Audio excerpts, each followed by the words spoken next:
Hello दोस्तों, welcome back. स्वागत है आपका आपके अपने चैनल एग्ज़ाम हंटर में। दोस्तों, आज की इस वीडियो में हम पढ़ेंगे जैव भार अर्थात बायोमास के बारे में।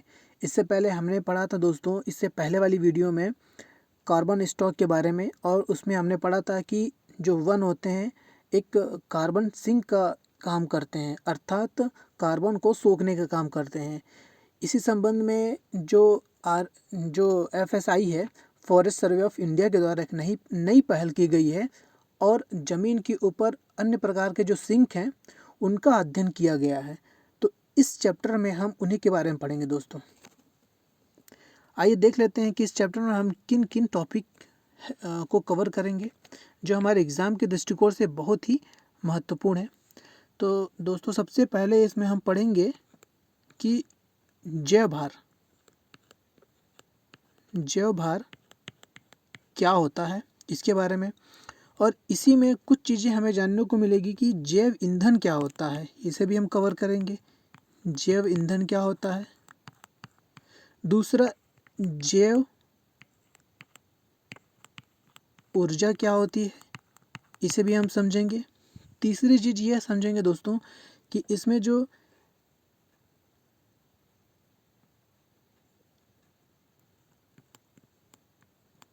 जैव ईंधन और जीवाश्म ईंधन, जैव ईंधन और जीवाश्म ईंधन, जीवाश्म ईंधन, इन तीनों में क्या अंतर होता है, इसे हम समझेंगे। और दूसरा हम समझेंगे कि जो रिपोर्ट है उसमें जो अध्ययन के महत्वपूर्ण बिंदु क्या क्या है, अध्ययन के महत्वपूर्ण बिंदु के बारे में। और तीसरा जो हम समझेंगे कि जैव भार का महत्व क्या है, जैव भार का महत्व। तो ये तीन टॉपिक जो है हमें समझने हैं कि जैव भार क्या होता है, इसे समझेंगे। इसमें जैव ईंधन क्या होता है, और जैव ऊर्जा क्या होता है, और जैव ईंधन और जीवाश्म ईंधन में अंतर क्या होता है, इनके बारे में हम समझेंगे। इसमें समझेंगे। तो सबसे पहले हम पढ़ते हैं अपने पहले टॉपिक को, जैव भार को क्या होता है, इसे समझते हैं। जैव भार क्या होता है, यानी कि बायोमास। वन वातावरण से CO2 को अवशोषित करते हैं और इसे बायोमास में परिवर्तित करते हैं। बायोमास अर्थात जैव भार में ये जो वन होते हैं, जो वातावरण से CO2 को क्या करते हैं, अवशोषित करते हैं और बायोमास में परिवर्तित करते हैं। अब इसे कैसे अवशोषित करते हैं ये भी बताऊंगा दोस्तों।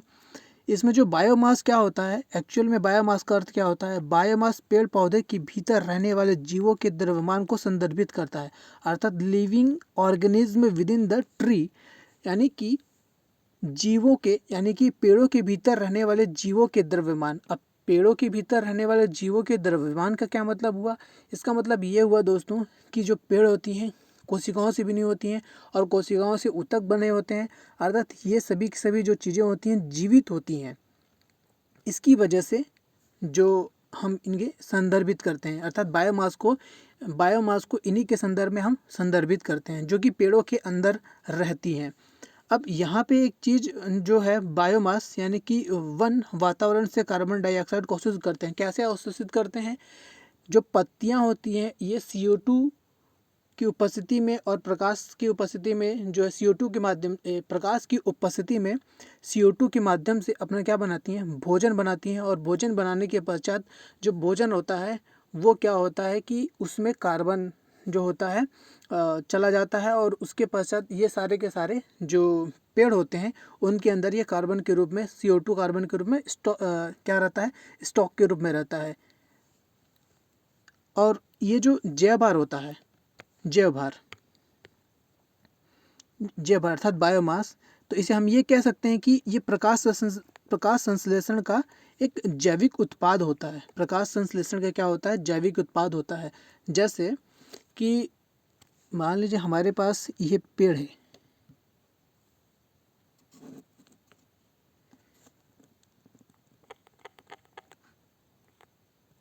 ये है पेड़, फिर उसके बाद ये उससे बड़ा पेड़,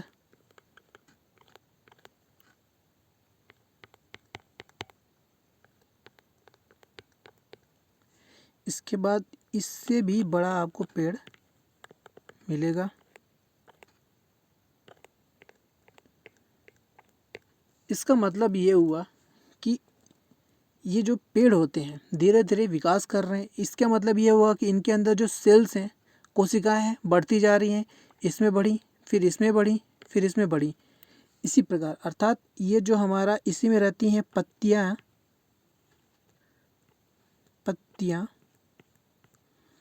पत्तियाँ क्या करती हैं कि ये जो हमारा सूर्य है, सूर्य, इससे जो प्रकाश आता है, इसके प्रकाश में क्या करती हैं, अपना भोजन बनाती हैं। CO2 की उपस्थिति में क्या करती हैं, अपना भोजन बनाती है। यहाँ पे प्रकाश संश्लेषण की क्रिया हुई, प्रकाश संश्लेषण से क्या बनाती हैं ये लोग, अपना भोजन बनाती हैं। भोजन, इस भोजन में हमें क्या रहता है, कार्बन स्टॉक रहता है। यानी कि यहाँ पे जो क्रिया हो रही है प्रकाश संश्लेषण,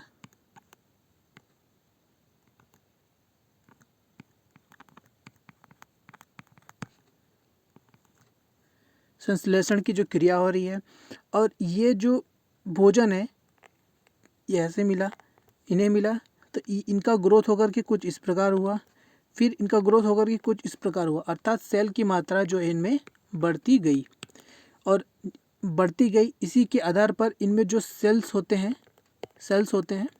यानी कि एक सेल्स दूसरी सेल से कुछ इस प्रकार से चिपकी रहती है, तो जो सेल्स की मात्रा है बढ़ती जाती है। इसी के अंदर क्या होती हैं, जैव भार होते हैं। ये चीज़ जो होती हैं जीवित होती हैं, इसी के अंदर जो जैव भार होता है, इसी का पूरा भार को हम लोग क्या कहते हैं, जैव भार कहते हैं, अर्थात बायोमास कहते हैं। आई होप दोस्तों कि ये जैव भार क्या होता है आपको समझ में आ गया होगा। तो इसी जैव भार के संदर्भ में ये हम कह सकते हैं कि जो जैव भार है बायोमास है,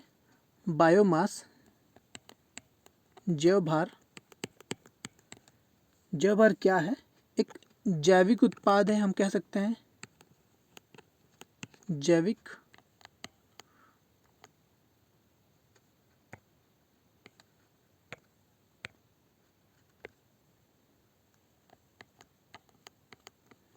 उत्पाद है, ये हम कह सकते हैं। क्योंकि दोस्तों ये जो प्रकाश संश्लेषण की क्रिया हो रही है तभी तो ये बन रहे हैं, और ये क्या कहलाएंगे, फिर जैविक भार कहलाएंगे। तो दोस्तों यहाँ पे आपको ये चीज़ समझ में आ गई होगी।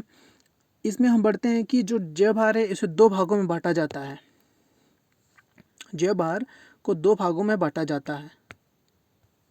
ये भाग कौन कौन से हैं, पहला है भूमि के ऊपर जैव भार, भूमि के ऊपर जैव भार, और दूसरा जो है भूमि के नीचे जैव भार, यानी कि AGB अर्थात एवोव ग्राउंड बायोमास, और BGB अर्थात बिलो ग्राउंड बायोमास, यानी कि भूमि के नीचे। तो ये जो वन रिपोर्ट 2021 की रिपोर्ट है, इसमें जो विशेष पहल की गई है इसी के संदर्भ में कही गई है। विशेष पहल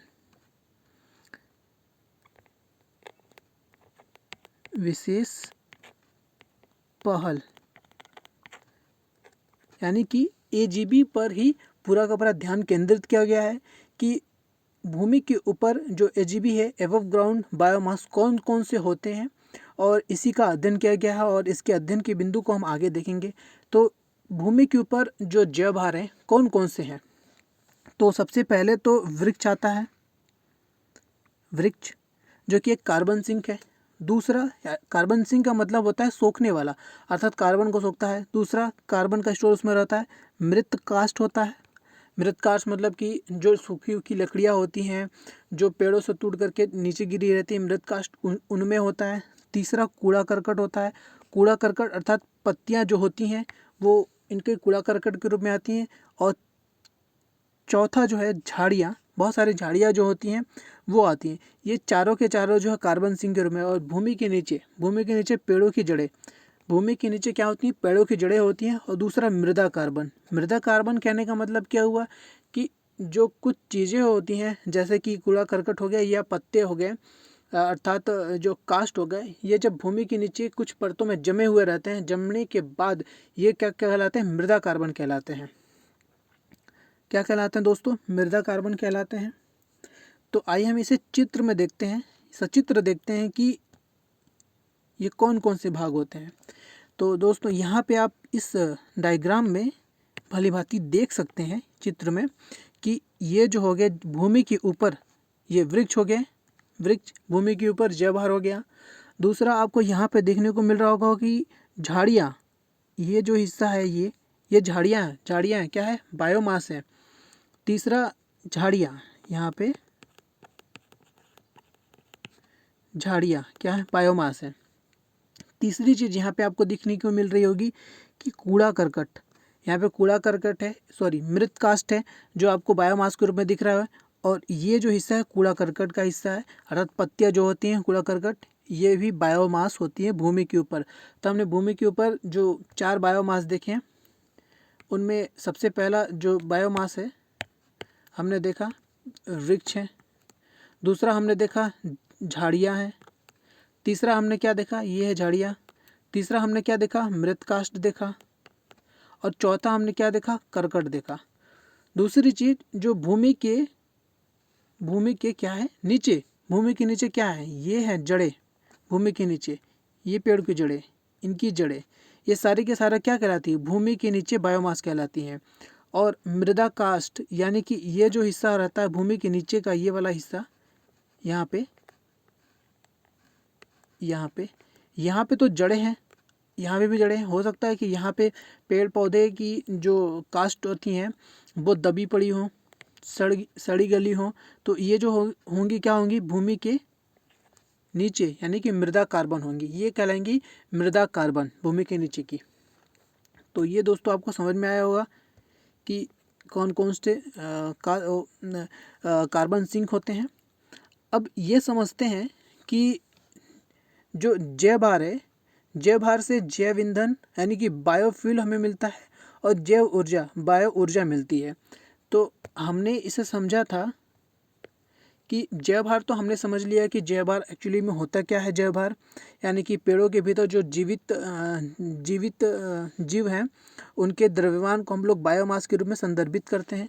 और ये जो बायोमास होते हैं, बायोमास, इससे जैव ईंधन हम क्या बनाते हैं, जैव ईंधन यानी कि बायोफ्यूल बनाते हैं। और दूसरा हम क्या बनाते हैं, जैव ऊर्जा प्राप्त करते हैं। क्या प्राप्त करते हैं, जैव ऊर्जा प्राप्त करते हैं। तो ये जो जैव ईंधन क्या होती है, जैव ईंधन यानी कि बायोफ्यूल, जिसके ज्वलन से क्या होती है, हमें ऊर्जा मिलती है, अर्थात जिसके विस्फोट से हमें ऊर्जा मिलती है, वो सारी चीज़ें। जैसे कि बायोडीजल, क्या मिलता है हमें, हम बनाते हैं बायोडीजल, बायोएथेनॉल। यहाँ पे आप देख सकते हैं जो है जैव ईंधन क्या है, बायोडीजल, बायोएथेनॉल।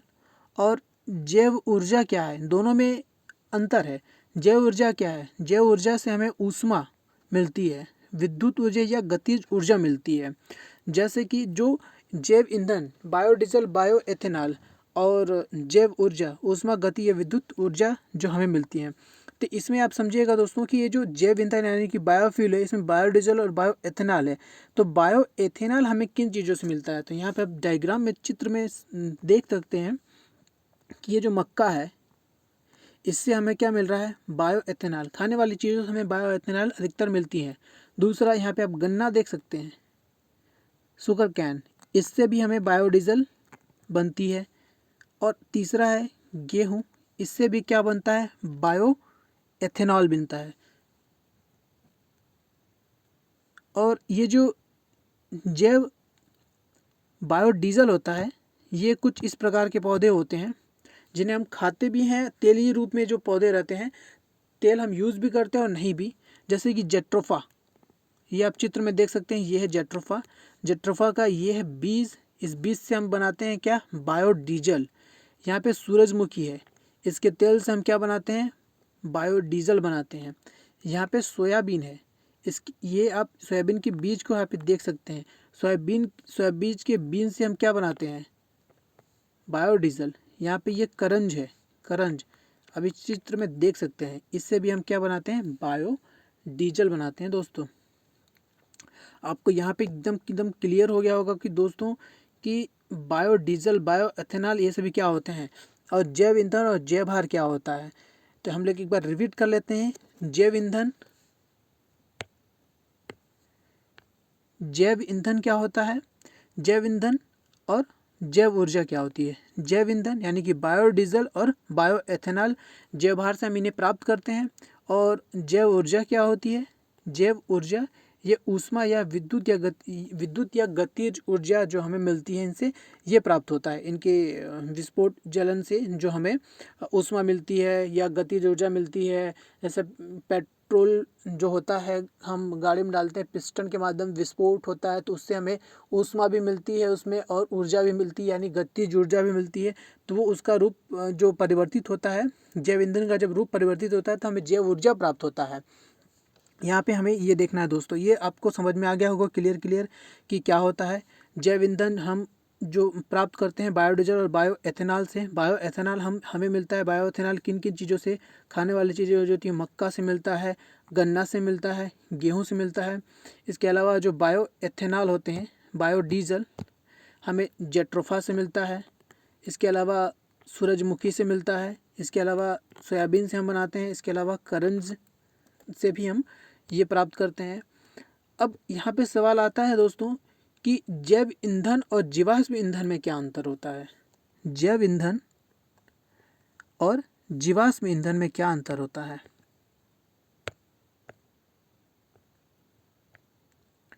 जैव ईंधन और जीवाश्म ईंधन में क्या अंतर होता है।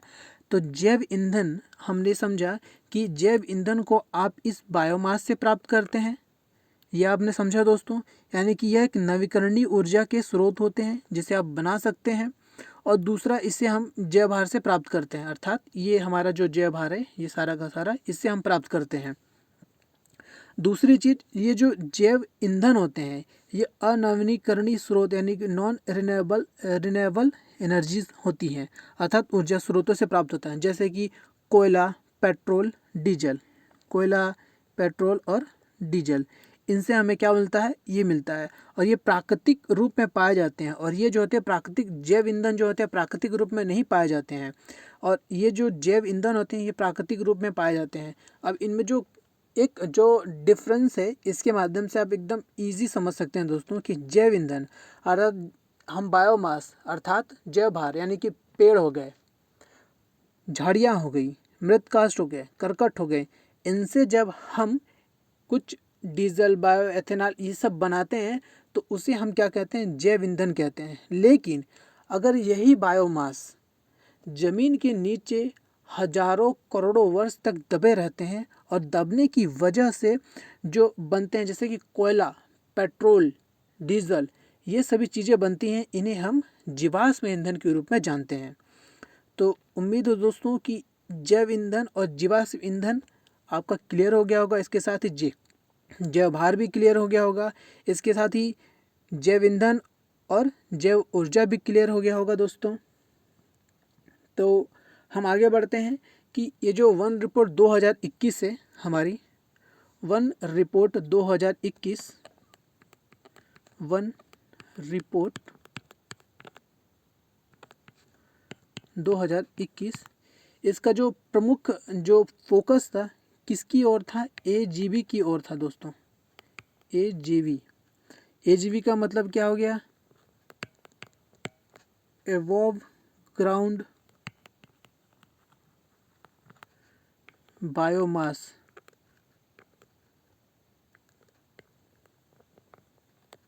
एवोव ग्राउंड बायोमास, तो इसके ऊपर जो है एजीवी, इसी के ऊपर क्या है कि केंद्रित किया गया था।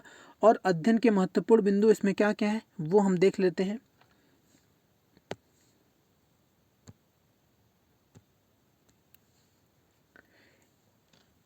ये है हमारे AGV। तो AGV वर्तमान अध्ययन में AGV के ऊपर क्या किया गया था दोस्तों, ध्यान केंद्रित किया गया था। मोस्ट इंपॉर्टेंट से ध्यान रखिएगा। दूसरा कि वन घनत्व के साथ AGV बढ़ा है और औसत जैवभार में वृद्धि हुई है, यानी कि AGV जो भूमि के ऊपर जो जैवभार है उनमें क्या हुआ है, वृद्धि हुई है। वन घनत्व के साथ वृद्धि हुई है, तो उनके जैवभार जो मूल्य है उनमें वृद्धि हुई है। यानी कि हमने पढ़ा था कि अत्यंत घने वन, मध्यम घने वन और खुले वन, इसके अलावा झाड़ियाँ और गैर वन हमने वनावरण और वृक्षावरण में भी पढ़ा था। तो इनमें हम समझेंगे कि जो अत्यंत घने वन है उसमें औसत AGV कितना है, 180 टन प्रति हेक्टेयर है। दोस्तों ये डाटा आपको याद रखना है, वेरी इंपॉर्टेंट है। यहाँ के सारे बिंदु जो हैं वेरी इंपॉर्टेंट है कि अध्ययन के महत्वपूर्ण बिंदु इस रिपोर्ट में जो है AGV पर ध्यान केंद्रित किया गया था, अर्थात तो भूमि के ऊपर जैवभार पर वन लाइन क्वेश्चन में आ सकता है। दूसरा, वन घनत्व में जो वृद्धि हुई इसके साथ AGV में वृद्धि हुई है। तीसरा कि जो किन किन श्रेणी के वनों में जो जैवभार है वृद्धि हुई है। तो अत्यंत घने वन जो हैं, अत्यंत घने वन, इस अत्यंत घने वन में AGV कितना है, 180 टन प्रति हेक्टेयर है। दूसरा कि सामान्य घने वनों में 110 टन प्रति हेक्टेयर है। तीसरा, खुले वन में कितना है, 41 टन प्रति हेक्टेयर है। और चौथा, झाड़ियों में कितना है, झाड़ी वाले जो क्षेत्र है उनमें कितना है, 8 टन प्रति हेक्टेयर है। यहाँ पे हम लिख करके एक बार समझ लेते हैं दोस्तों, जिससे कि हमें अच्छी तरह से याद रहे। तो हमने अभी क्या बताया दोस्तों कि जो पहला है अत्यंत घने वन, अत्यंत घने वन, इसमें आपको AGV देखने को कितना मिलेगा, 180 टन प्रति हेक्टेयर देखने को मिलेगा दोस्तों।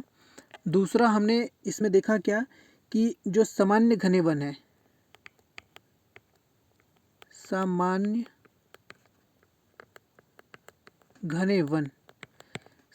घने वन में हमें कितना देखने को मिल रहा है, 110 टन प्रति हेक्टेयर। और जो तीसरा है दोस्तों क्या है, इसमें खुले वन, ओपन फॉरेस्ट यानी कि खुले वन, इसमें हमें कितना मिल रहा है देखने को, 41 टन प्रति हेक्टेयर। और जो चौथा है झाड़ियाँ, इन झाड़ियों में हमें कितना देखने को मिल रहा है, 8 टन प्रति हेक्टेयर। तो ये हमें याद रखना है दोस्तों कि अत्यंत घने वन में कितना है, 180 टन प्रति हेक्टेयर। दूसरा हमें ये देखना है कि सामान्य घने वन में कितना, 110 टन प्रति हेक्टेयर। और तीसरा हमें देखने को मिल रहा है खुले वन में यानी ओपन फॉरेस्ट में 41 टन प्रति हेक्टेयर। और जो चौथा है झाड़ियाँ, उसमें हमें कितना देखने को मिल रहा है, 8 टन प्रति हेक्टेयर। वेरी IMP दोस्तों, इसे आप याद रख लीजिएगा। बढ़ते हैं हम आगे। तो इसमें जो कहाँ पे घटा है और कहाँ पे बढ़ा है वो देख लेते हैं। देश के पश्चिमी भाग अधिकतर वनावरण क्षेत्र में जो जैवभार मूल्य कम दिखा है, यानी कि राजस्थान, गुजरात, यहाँ पे जो मानव गतिविधियाँ हैं अधिक हुई है, उस क्षेत्रों में क्या होता है कि जैवभार कम हो जाता है। जैसे कि जला दिए जाते हैं, जो मानव गतिविधियों में बहुत सारे यूज़ के लिए कार्य किए जाते हैं।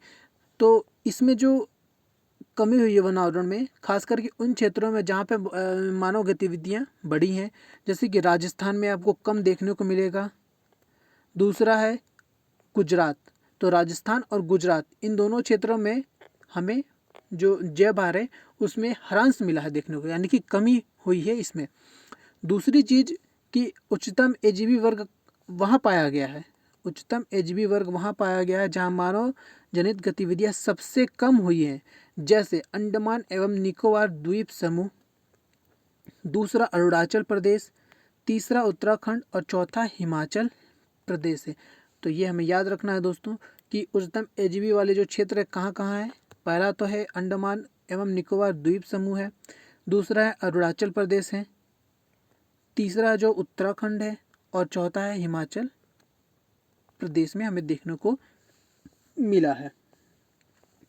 तो यहाँ पे ये इम्पोर्टेंट है दोस्तों, इन्हें ध्यान में रखिएगा कि कहाँ पे कमी हुई है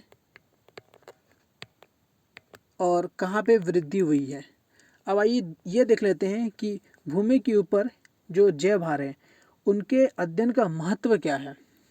तो इसे हम देख लेते हैं। भूमि के ऊपर जैव भार का अध्ययन का महत्व। भूमि के ऊपर जैव भार के अध्ययन का महत्व। पहला, कार्बन संतुलन क्षमता के मूल्यांकन हेतु, यानी कि कार्बन संतुलन, अर्थात कार्बन संतुलन का मतलब क्या हुआ कि ये जो जैव भार हैं ये क्या करते हैं कि कार्बन सिंक होते हैं। तो इसके माध्यम से पता चलता है कि वातावरण में कितने कार्बन हैं और कितने नहीं, अर्थात जितना ज़्यादा वन होंगे, जितने ज़्यादा जैव भार होंगे अर्थात बायोमास होंगे, उतना ज़्यादा जंगलों में कार्बन का स्टोर होगा। ठीक है, इससे हमें ये पता चलेगा। दूसरा, जैव भार पारिस्थितिकी एवं प्रबंधन प्रक्रिया के लिए एक महत्वपूर्ण संकेतक है। पारिस्थितिकी प्रबंधन एवं प्रबंधन प्रक्रिया के लिए एक महत्वपूर्ण क्या है, संकेतक है। तीसरा, वानिकी क्षेत्र एवं पर्यावरण संबंधी जो नीतियां हैं उनको बनाने में क्या होगी, सहूलियत होगी। जो चौथा इसमें वनाग्नि जोखिम वाले आकलन के लिए महत्वपूर्ण जानकारी उपलब्ध होंगी। अर्थात इसका मतलब ये हुआ कि जैसे कि वनाग्नि क्षेत्र में पर्यावरण संबंधी नीतियाँ बनाना, अर्थात हम नीतियाँ बना सकते हैं कि हो सकता है कि अब जहाँ पे बायोमास बहुत ज़्यादा अधिक होंगे तो वहाँ पे हॉटस्पॉट एक क्षेत्र उत्पन्न हो जाएगा, यानी कि जलवायु परिवर्तन हॉटस्पॉट बन जाएगा। यानी कि वहाँ का जो एरिया हो सकता है संवेदनशील हो सकता है, वहाँ पे आग जल्दी लग सकती है। तो इससे हमें क्या बनाने को मिल जाएंगी, नीतियाँ बनाने को मिल जाएंगी कि किन किन क्षेत्रों में किस तरह की नीतियाँ बनाया जा सकता है। वो क्षेत्र हमें दिमाग में रह जाएंगे, क्योंकि बायोमास जहाँ पे ज़्यादा होंगे वहाँ पे कार्बन स्टॉक ज़्यादा होंगी, और जहाँ पे कार्बन स्टॉक ज़्यादा होंगी वहाँ पे हो सकता है कि आग लगने की जो घटना है वो ज़्यादा भी हो सकती है, कम भी हो सकती है। तो इसके लिए हम जो नीतियाँ बना सकते हैं, कई सारी जो है योजनाएं बना सकते हैं। इसके अलावा जो हमें फ़ायदा मिलेगा, इसके अलावा एजीबी कार्बन स्टॉक में महत्वपूर्ण भूमिका निभाता है। तो ये तो दोस्तों आपको पता ही होगा कि एजीबी कार्बन सिंक होता है, जो कि हम लोग पिछले ही वीडियो में हमने पढ़ा था। वन जो है कार्बन सिंक होते हैं, तो एजीबी यानी कि एवं ग्राउंड बायोमास जो होते हैं, सारे के सारे पेड़ पौधे, झाड़ियाँ, कूड़ा करकट, मृत कास्ट, ये सभी क्या होती हैं, कार्बन सिंक के रूप में रहती हैं। और ये क्या करती है, कार्बन का स्टॉक करती हैं। ठीक है, तो ये चार जो महत्वपूर्ण तथ्य थे दोस्तों कि इसका अध्ययन क्यों किया जाता है। उम्मीद हो दोस्तों कि ये जो कार्बन स्टॉक है आपको समझ में आया होगा इससे पहले वाली वीडियो की। और इसके बाद हमने जो ऐसा डेटा के संबंध में पढ़ा, भूमि की उर्वर जैव भार, तो ये आपको बायोमास ईजिली समझ में आया होगा दोस्तों। तो दोस्तों आज के लिए इस वीडियो में इतना ही, मिलते हैं हम अपने नेक्स्ट वीडियो में। दोस्तों अगर ये वीडियो अच्छी लगी हो तो इसे लाइक करें, शेयर करें और सब्सक्राइब करें एग्ज़ाम हंटर को। थैंक यू दोस्तों।